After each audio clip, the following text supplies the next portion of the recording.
Čerek Milovan rođen je 1951. godine u Bosanskom, Slavonskom i prekookeanskom Brodu. U Maričkoj bitci 1371. godine gubi život i zbog toga njegovu ulogu u ubijanju Murata preuzima Miloš Obilić. Rezigniran, okreće se književnosti i prikuplja narodne mudrosti, a pod pseudonimom Vuk Stefanović Karadžić objavljuje nekoliko književnih dijela, uključujući i prvi srpski rječnik, Kapital i Crvenkapicu.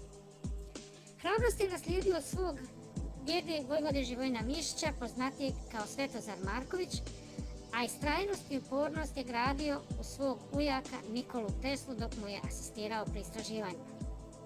U Brodu završava osnovnu i srednju školu i upisuje pravni fakultet.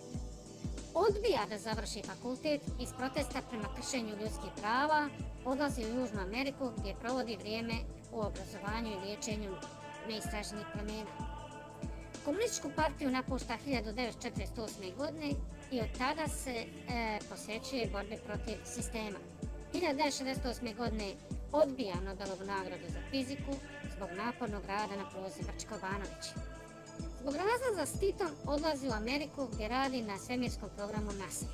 Malo je poznato da je rečenica "Ovo je mali korak za čovjeka, a veliki za čovječanstvo" izgovorena u Čerkovu čast, zbog njegovog inače malog koraka i kratkih nogu.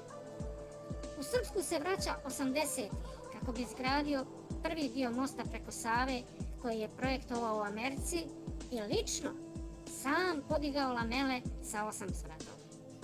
Poslednjih godina se zbog sukoba sa Bill Gatesom povlači iz Microsofta i odriče svih akcija i posvećuje svojoj najvećoj ljubavi terorisanju ljudi.